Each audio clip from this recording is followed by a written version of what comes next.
Abra sua Bíblia, por gentileza, em Isaías, capítulo 33. Nós estamos no penúltimo estudo, dessa série dos 7 Ais de Deus. E falamos nas últimas 6 semanas sobre o lamento de Deus, como Deus olhou para aquela geração e se lamentou, não de tê-los feito, não de tê-los criado, mas lamentou que aquele povo estivesse andando tão distante, tão errante. Então falamos sobre as atitudes daquele povo que acabaram por desagradar demasiadamente a Deus, a ponto de Deus levantar o profeta Isaías e dizer: fala em meu nome, Isaías, diz que a coisa não está boa. E desagradou a santidade de Deus. Isaías é aquele profeta escolhido para ser o porta-voz. Nós temos estudado aí nas últimas semanas sobre o profeta Isaías e a relação dele com aquele povo.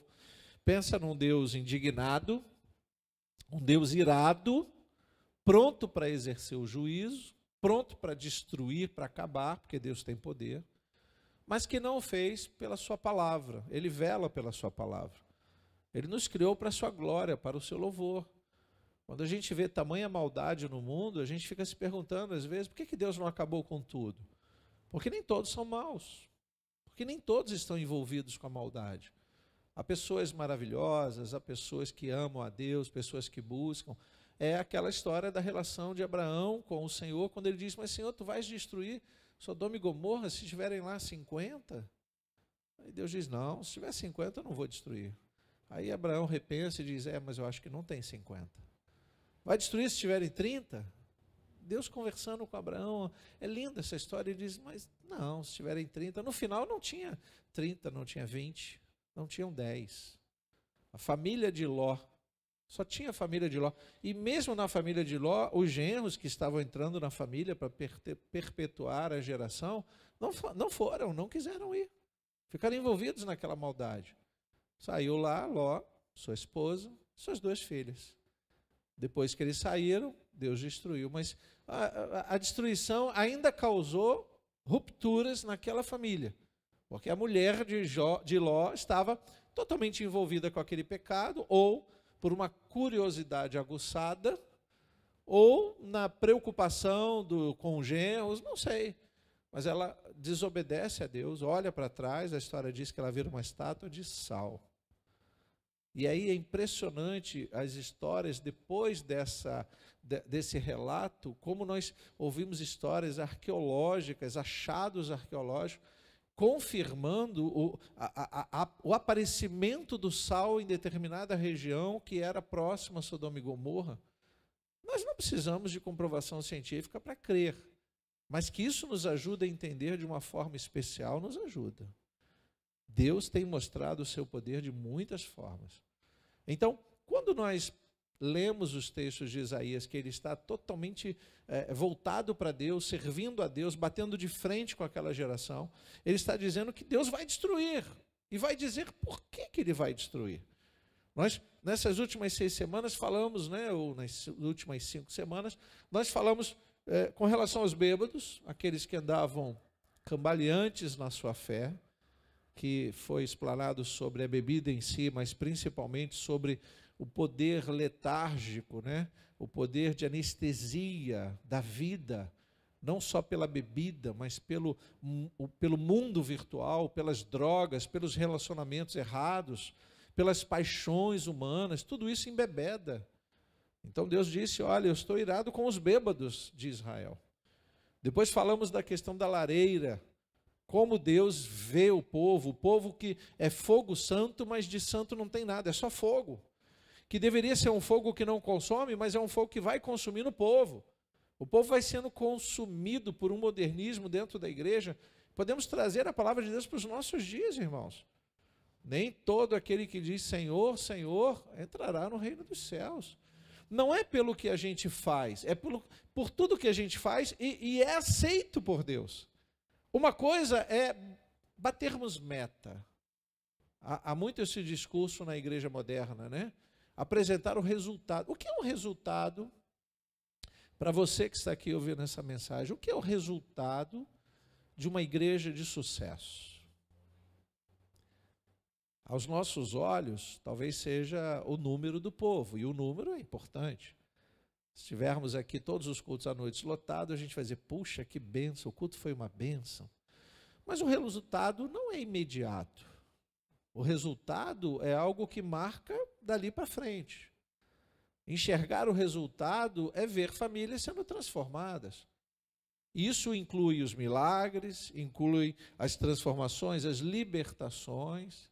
Isso inclui ter uma razão suficiente para entender o que Deus está fazendo.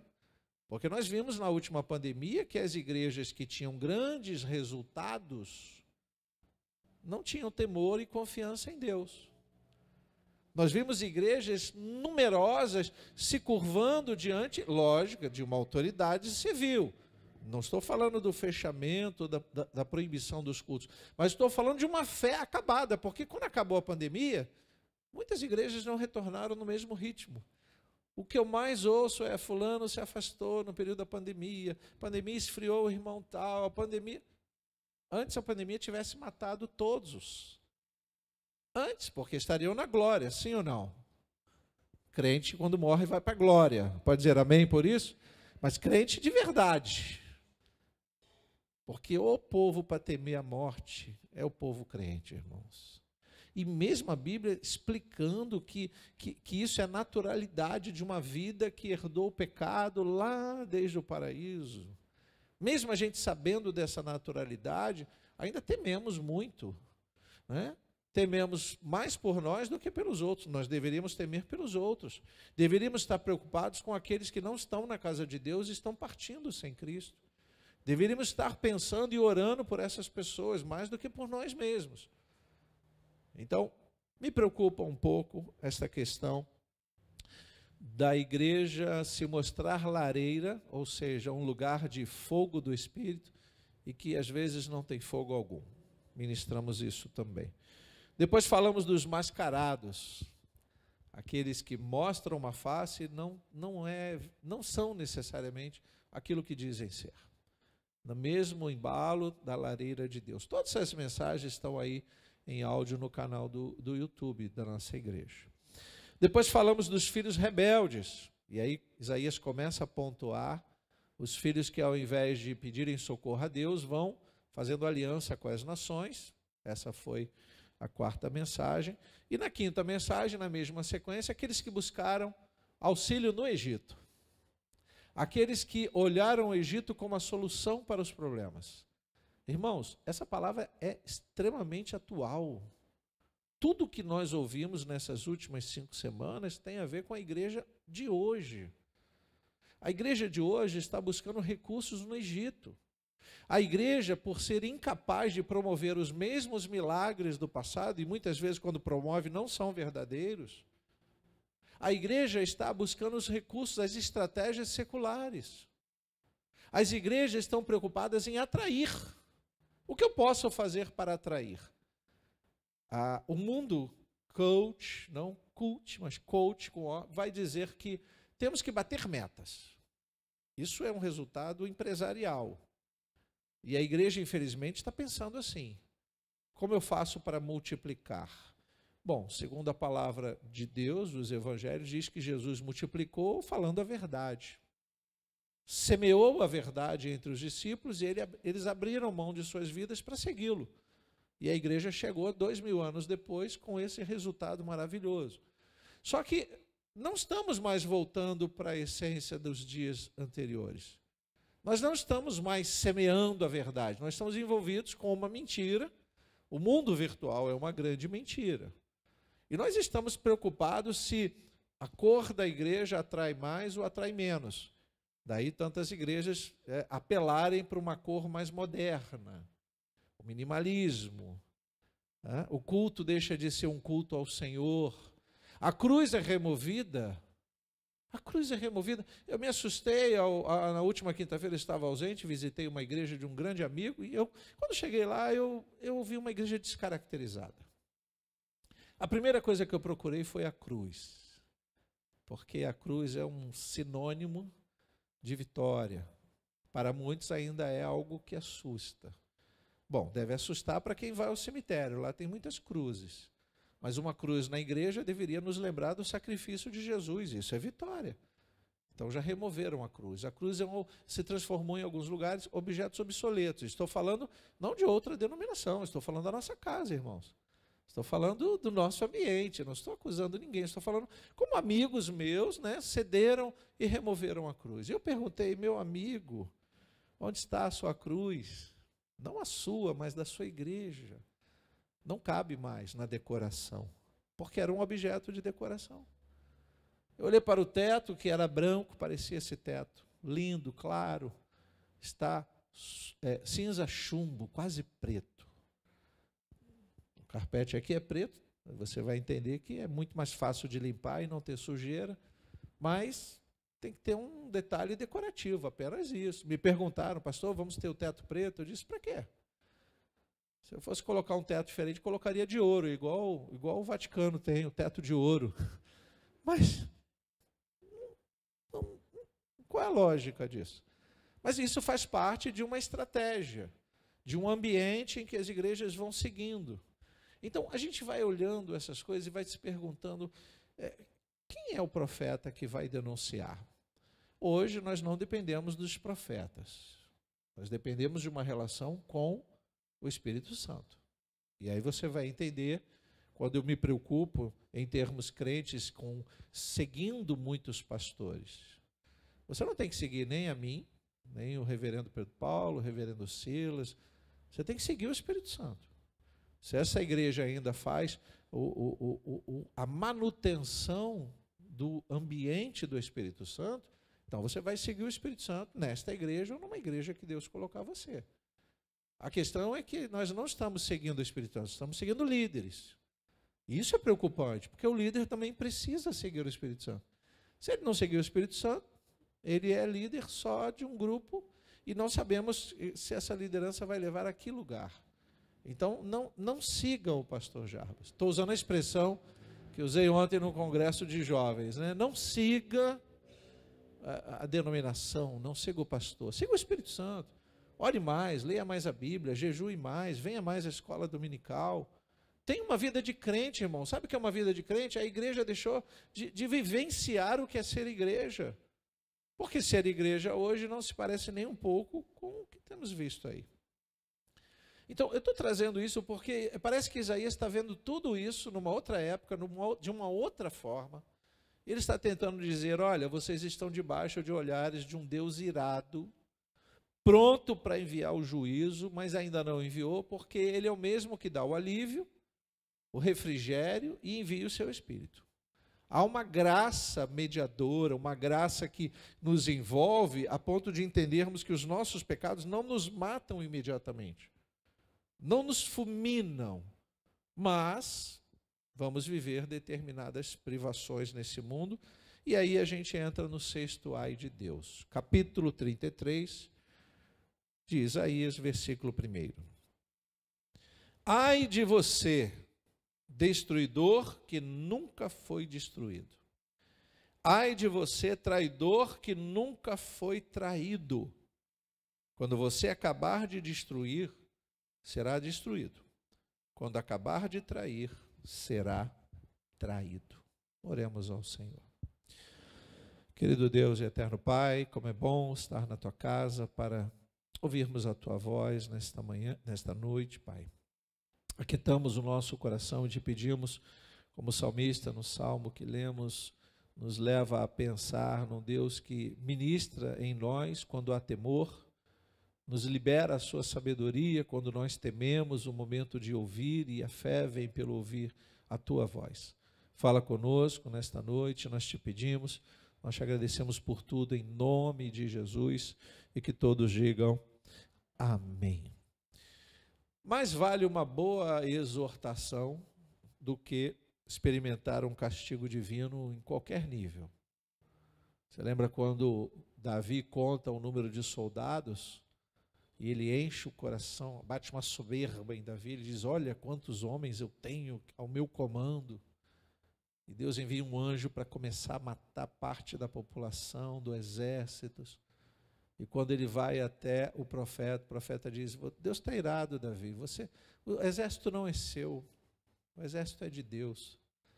Paga um preço. E aí ele compra aquela eira de Araúna. E quando ele compra e oferece a Deus um sacrifício, Deus cessa a praga. E Davi disse algo interessante, disse, eu posso cair nas mãos dos inimigos, eu posso brigar a vida toda, eu não posso brigar com Deus. Eu não posso ter Deus como meu inimigo. Eu não posso vacilar com Deus. Então ele pede, né, a Deus uma estratégia de fazer um sacrifício para cessar a praga. E a estratégia que Deus dá a ele foi de pagar pela eira de Araúna para fazer um grande sacrifício. A Araúna quis dar a eira, aquele terreno de graça, e disse, eu não posso oferecer a Deus algo que não me custou nada. Escute isso. Eu não posso oferecer a Deus a minha oferta de uma coisa que não me custou o suor, o sangue, o trabalho. Eu não posso simplesmente enxergar isso como sacrifício. Palavra sacrifício, a gente entende fácil, é o esforço.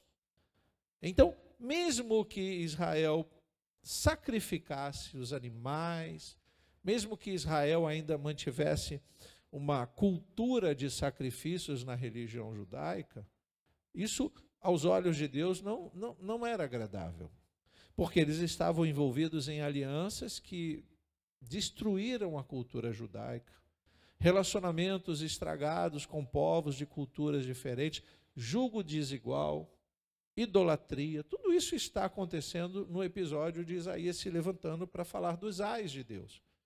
Deus olhando e falando, ai, não acredito que o povo está fazendo isso, ai, não acredito que o povo fez de novo isso.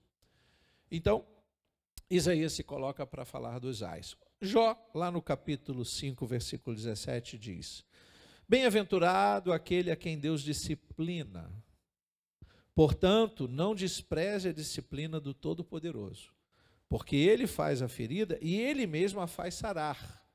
Ele fere e as suas mãos curam. Jó é aquele personagem que numa relação difícil com Deus, vê tudo sendo destruído e ele começa a perder a fé, balança. Ele é visto como um homem íntegro, reto, temente a Deus, que se desviava do mal pelo próprio Deus. Pelo diabo não. Pelo diabo, o diabo vê, né, e implica com Deus em dizer, não, este homem só te abençoa, só abençoa a tua obra, só se envolve com as coisas celestiais, porque o Senhor o abençoa de bens, ele é farto, ele tem família, ele tem dinheiro. E aí desenrola a história de Jó, para nos dizer no final que Deus tem misericórdia, mas não passa a mão na cabeça de Jó. Deus quer que Jó valorize, além da guerra espiritual que está por trás, que é o embate do bem e do mal, Deus nos dá um grande exemplo de um homem que perseverou. Um homem de misericórdia, um homem que olhou para o momento que ele estava vivendo, se desesperou. Eu penso que quando a história diz que ele vai tentar raspar as feridas com cacos, né, cacos de barro, a imagem da telha que era fabricada na época, não era só para tirar a casquinha da ferida, era para cessar uma dor que estava na alma e ele não conseguia. Então, talvez sentindo dor na carne, você já pensou sobre isso? Pessoas que não conseguem resolver os seus sentimentos, a sua alma e querem sentir dor na carne e se dilaceram, não vai resolver.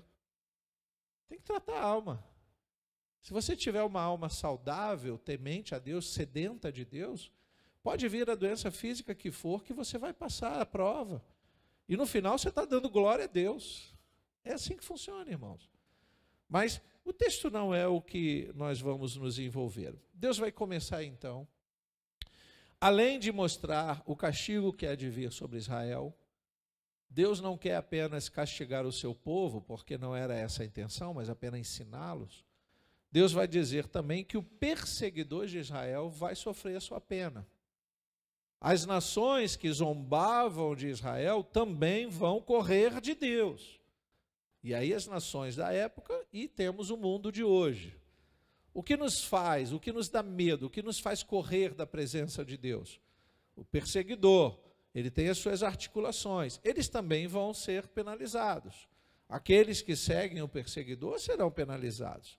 Então, em meio a tantas perseguições, e aí podemos dar um nome, né, do diabo, o Senhor mantém a sua postura.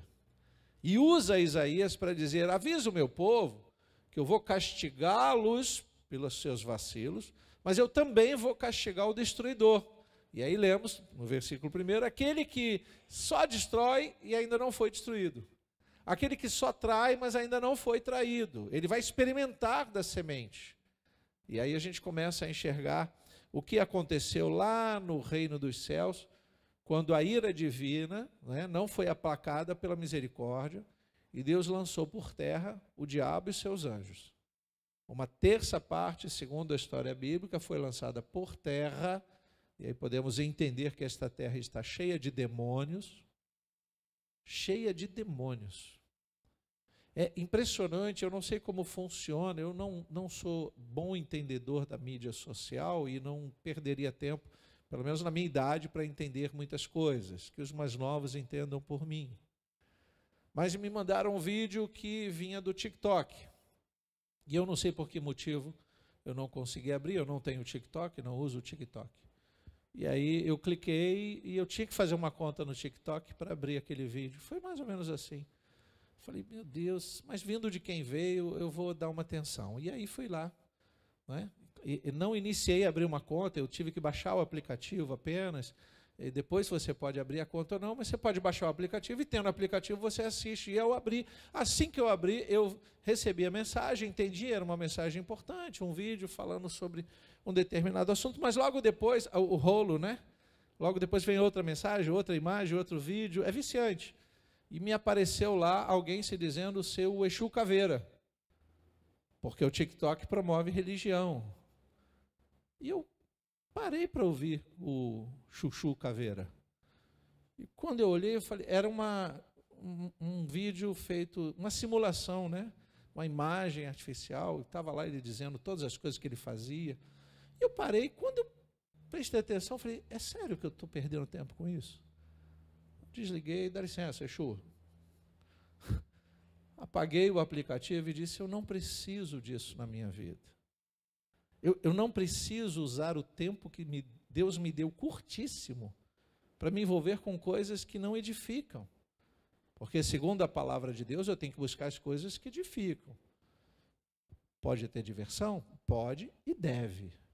Mas se não edifica, olha, o perigo é iminente. Israel, que está vivendo uma outra geração, começou a se envolver com coisas que não edificavam. A ideia de um povo extremamente religioso foi sendo deixado de lado. Quando recebemos a visita do pastor Israel Efraim, o Israel Ivry, né, como ele corrigiu, eu perguntei se Israel ainda é um povo religioso. Ele disse, não, religião lá é uma minoria, é um povo tecnológico, um povo profissional, povo trabalhador, mas é um povo que vive os perigos desse tempo. Eu perguntei a ele se é verdade que a maior marcha de homossexuais no mundo é de Israel. Ele disse sim, em Tel Aviv, porque em Jerusalém eles seriam apedrejados. Em Jerusalém tem muita coisa que não presta também, mas ainda existem os conservadores lá, que são tão conservadores, isso ele explicou como funciona. Se você for para a cidade antiga, a cidade que conserva as casas de orações, né, os símbolos sagrados do judaísmo, você tem que se submeter ao que eles vivem. Não adianta eu chegar lá dizendo, sou brasileiro, e no sábado entrar no elevador e apertar o botão. Primeiro porque o elevador no sábado lá não funciona. Ou, quando funciona, é programado para parar em todos os andares. Para quê? Para você não apertar o botão. Apertar o botão é trabalho. E para um judeu sabatista, para um judeu tradicional, sábado não é dia de trabalho. Então eles conservam tradições. E por mais que eu não concorde, eu tenho que me submeter à cultura deles. Eu não posso chegar lá fazendo bagunça. Isso em Jerusalém. Mas em Tel Aviv, meu Deus, ele disse que Tel Aviv é pior do que Copacabana de madrugada.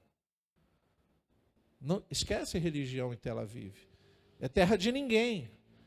Eu disse, Deus está irado com aquele povo? Ele disse, sim.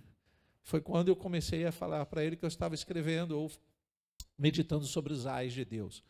E ele corroborou bastante, dizendo, olha, esses ais perduram até hoje. Deus olha para o Brasil e diz, ai, não acredito que eles estão fazendo isso, e se dizem cristãos.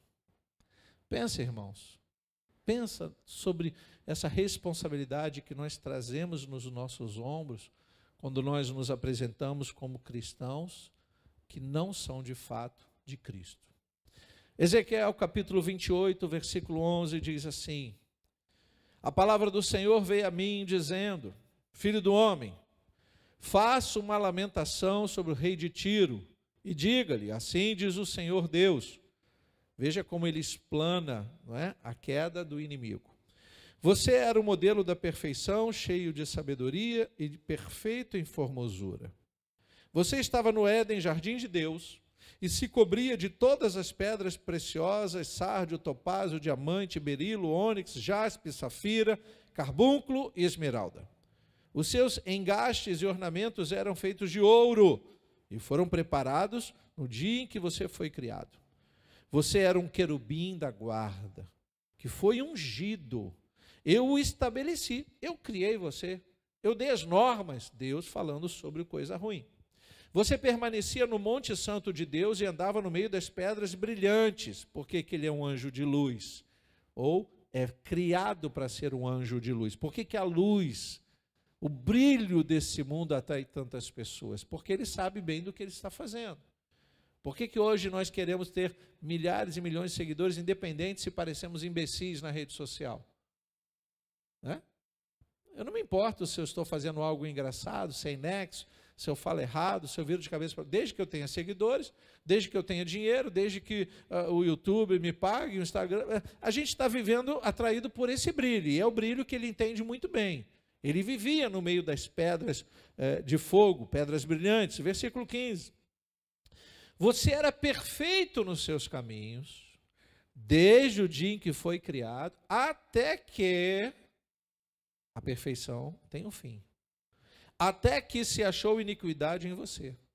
Na multiplicação do seu comércio, você se encheu de violência e pecou. Por isso, ó querubim da guarda, eu profanei e lancei fora do monte de Deus. Saiu da presença do Senhor. Eu o expulsei do meio das pedras brilhantes. Aí a gente começa a ver o mal sendo apresentado no nosso entendimento como a questão das trevas. O mal se apresenta como algo terrível. Trevas, escuridão. Filmes de terror não é feito à luz do dia, geralmente é feito à noite, não é? Essa ideia, mas ele não deixou de agir no brilho, não deixou de agir no ambiente da luz, escute isso. Versículo 17, você ficou orgulhoso por causa da sua formosura, corrompeu a sua sabedoria por causa do seu resplendor.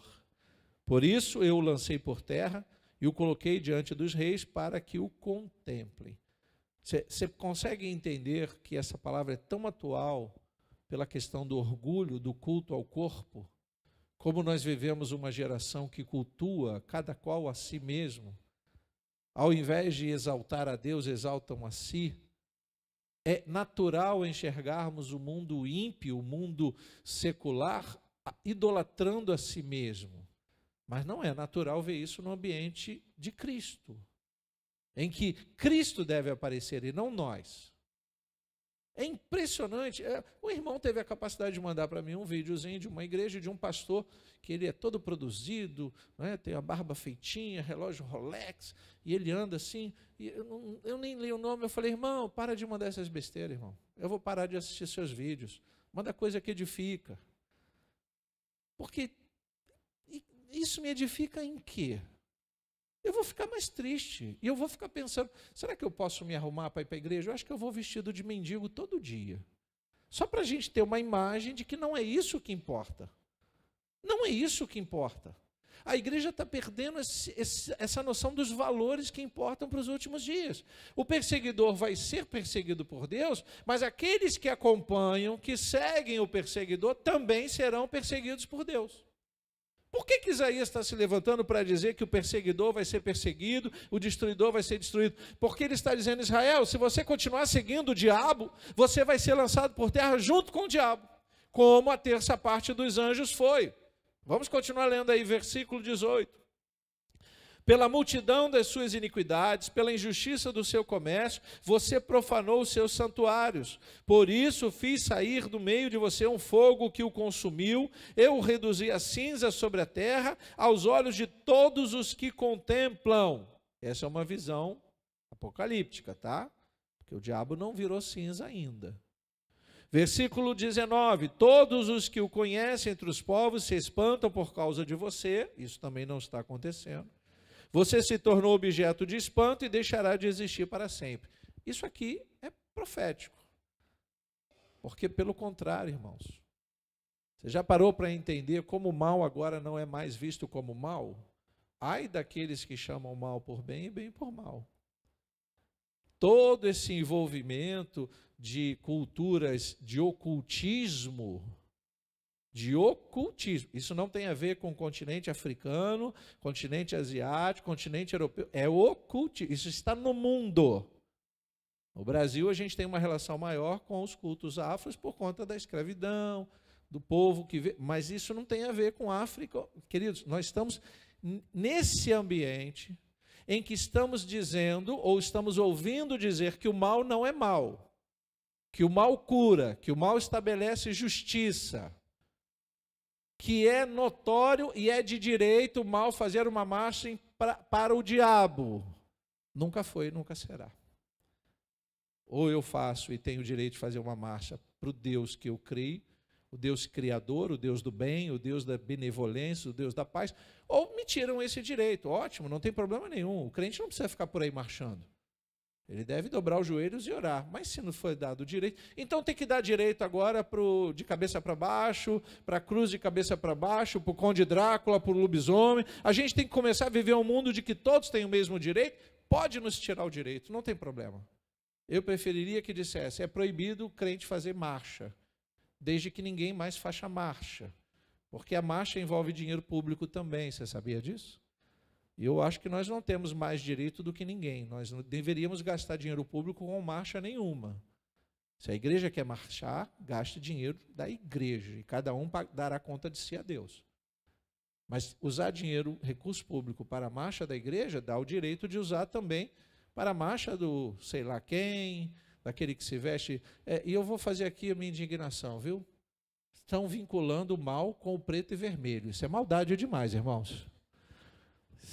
O diabo copia Deus em tudo, eu acho que é por aí. Para com esse negócio. Eles já me falaram isso, pastor, o senhor é flamenguista? O senhor já viu a cor do Flamengo? Eu falei, não, nunca reparei na cor do Flamengo, não. Estão dizendo que é do mal só porque é preto e vermelho, irmãos. Olha que maldade. Que Deus tenha misericórdia.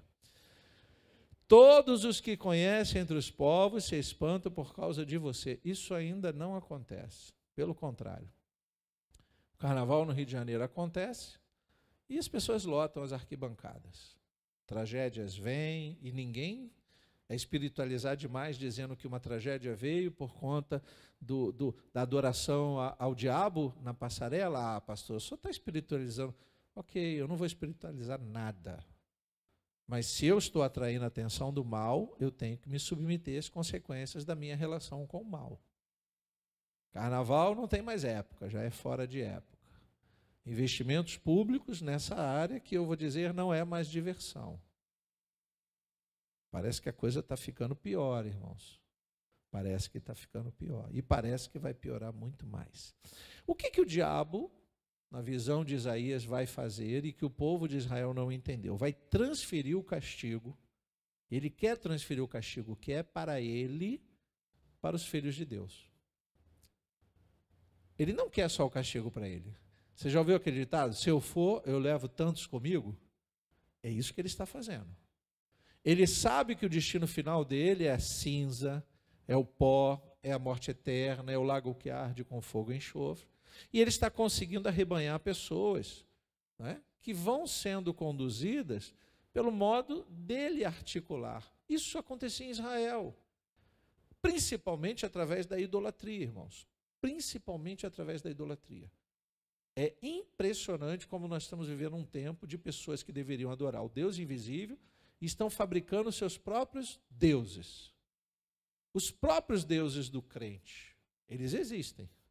não estão representados em pequenas imagens, em nichos, mas estão através das igrejas, de pastores, denominações, de rádios, de cantores. Está tudo aí, está tudo claro, não vê quem não quer. Isaías está tentando trazer uma palavra de advertência. Vou voltar a ler lá Isaías 33, versículo 1.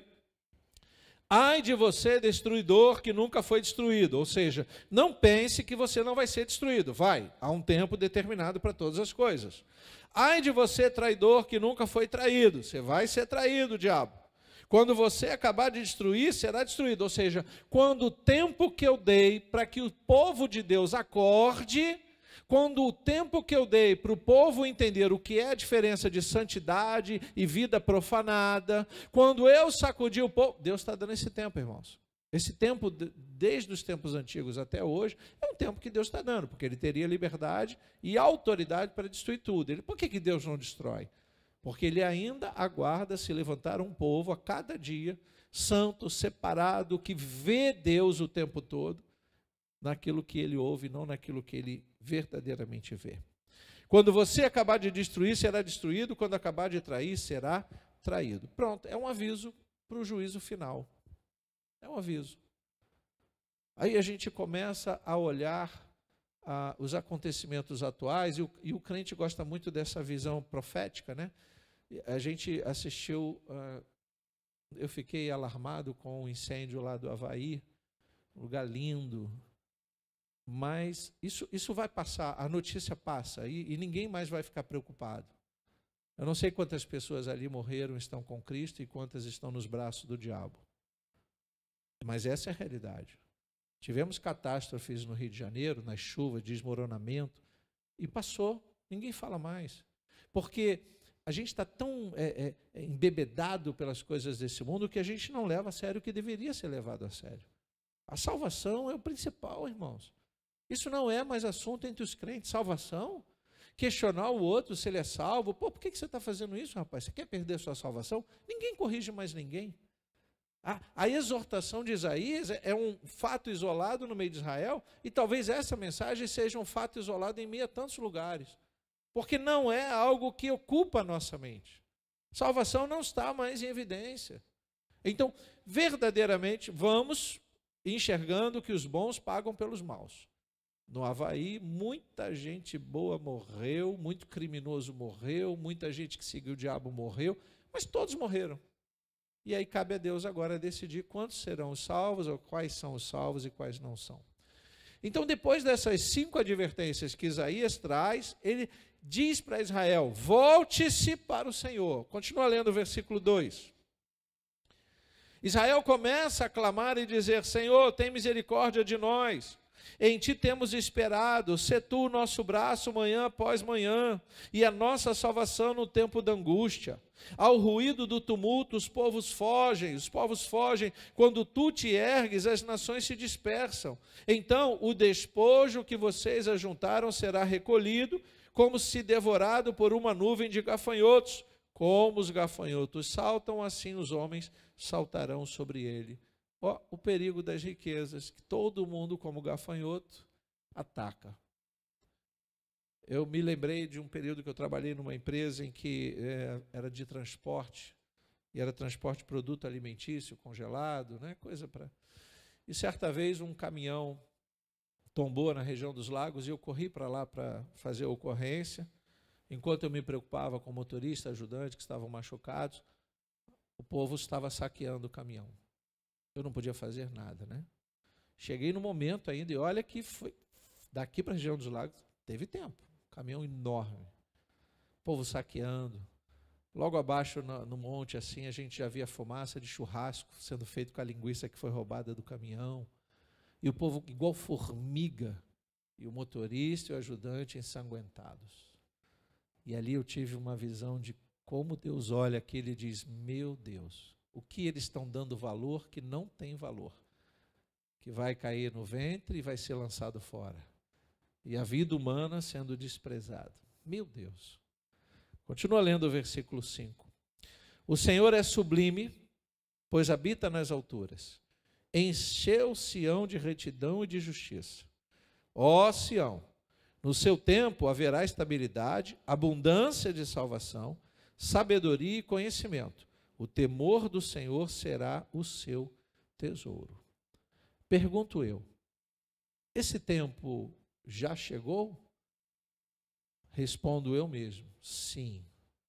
A partir do momento que a graça foi deliberada, o Espírito Santo foi derramado, o temor e a sabedoria estão disponíveis àquele que nele crê. Mas será que isso é o nosso tesouro? Será que tem valor eu parar e ouvir uma mensagem, encher o meu coração?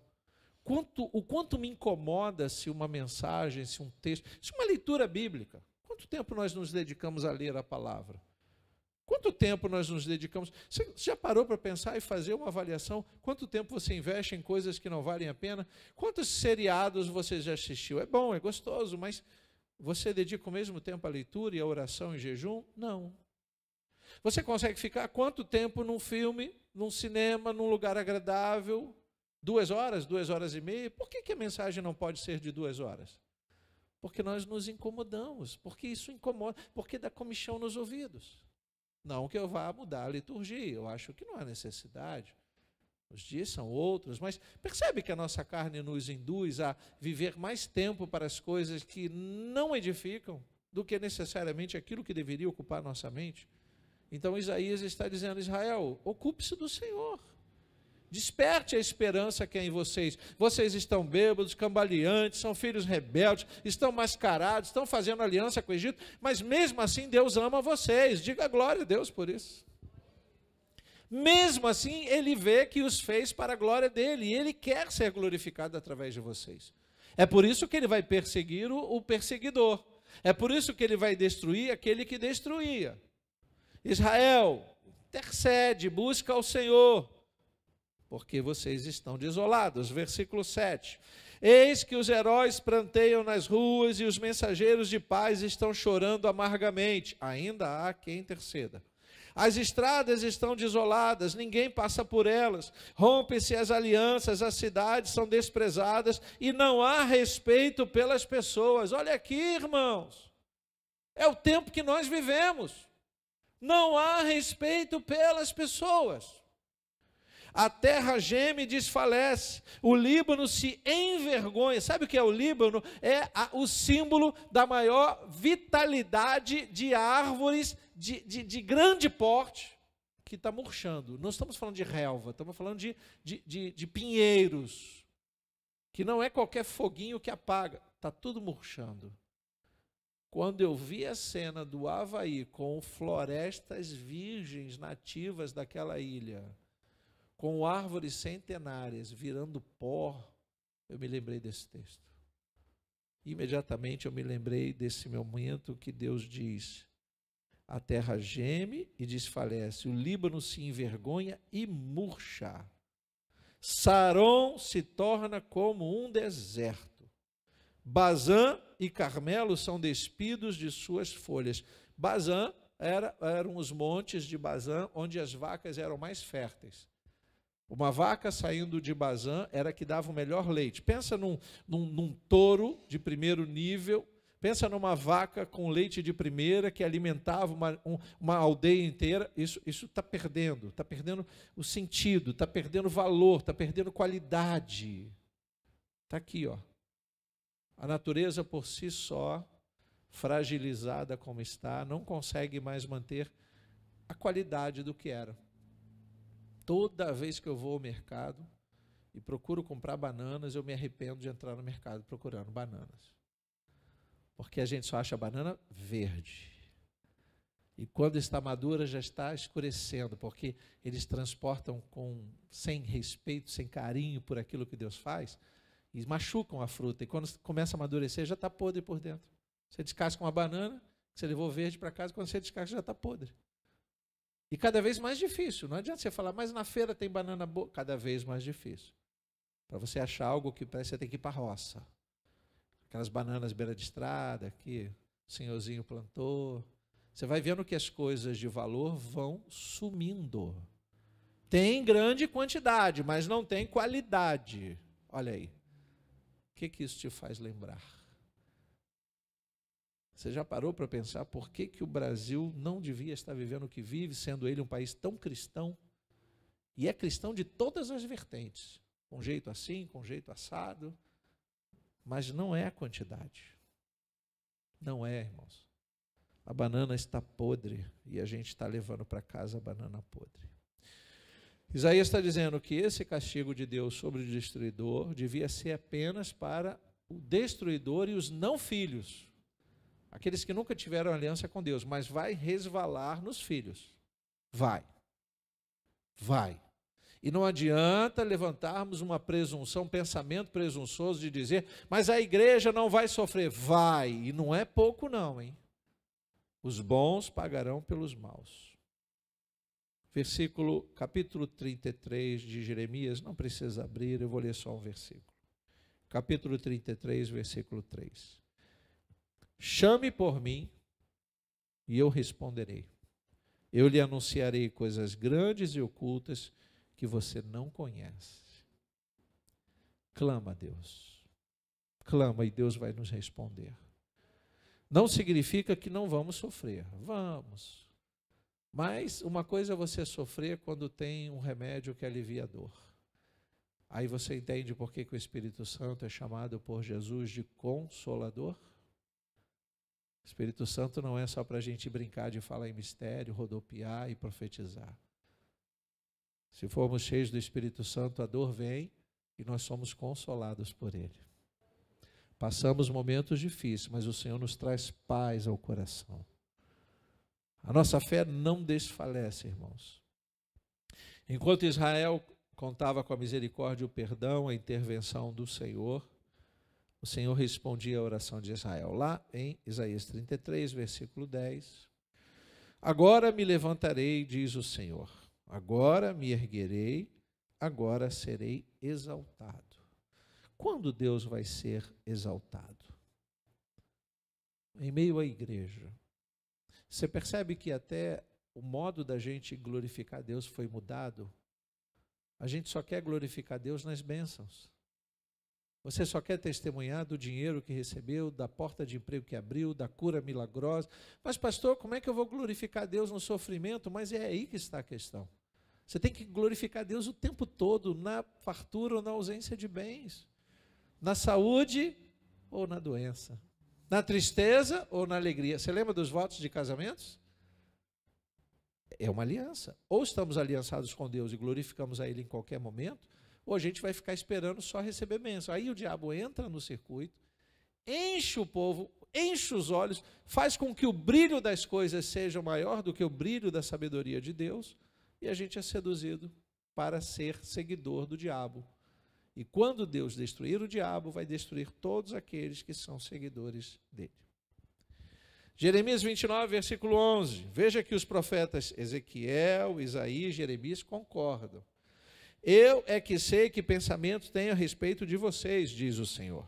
São pensamentos de paz e não de mal, para dar-lhes um futuro e uma esperança. Então vocês me invocarão, se aproximarão de mim em oração, e eu os ouvirei. Vocês me buscarão e me acharão, quando me buscarem de todo o coração. Serei achado por vocês, diz o Senhor, e farei com que mude a sorte de vocês. Louvado seja Deus. Por isso que Deus ama o seu povo, irmãos, porque Ele está sempre investindo em nós, e muitas vezes nós não percebemos isso.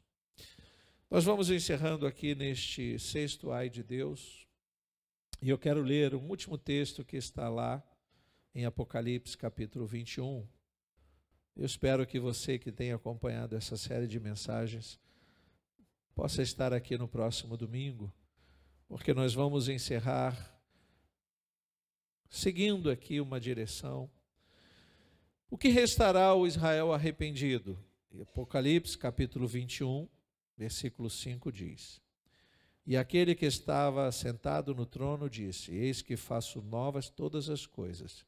E acrescentou: Escreva, porque essas palavras são fiéis e verdadeiras. Disse-me ainda: Tudo está feito. Eu sou o alfa e o ômega, o princípio e o fim. Eu, a quem tem sede, darei de graça da fonte da água da vida. O vencedor herdará essas coisas, e eu serei o Deus dele, e ele será o meu filho. Você percebe aqui um detalhe quando ele diz, a quem tem sede. A quem tem sede, a quem valoriza. Você já sentiu sede e valorizou um copo de água? Você já sentiu muita sede e num determinado lugar você pediu um copo de água e você não estava preocupado se o copo estava limpo, se a água era purificada, se era de carvão aditivado, se era mineral. Você queria matar a sede. E aquilo foi valorizado diante dos teus olhos. Se nós não prestarmos atenção, a nossa alma, que deveria ter sede de Deus, ansiar pelo domingo, ansiar pelo culto, ela vai se envolvendo com tantas coisas que ela troca a água que mata a sede pela Coca-Cola que dá mais sede. Entendeu? A gente está tão embebedado pelas coisas desse mundo que a gente dá mais valor àquilo que nos prejudica mais e deixamos de lado o que deveria matar a nossa sede. Porque a gente não ouve mais o anseio da alma. E é aí que nós vamos entrar semana que vem no último ai de Deus. Espero que você esteja aqui. Vamos nos colocar de pés, vamos agradecer a Deus. Louvado seja o nome do Senhor.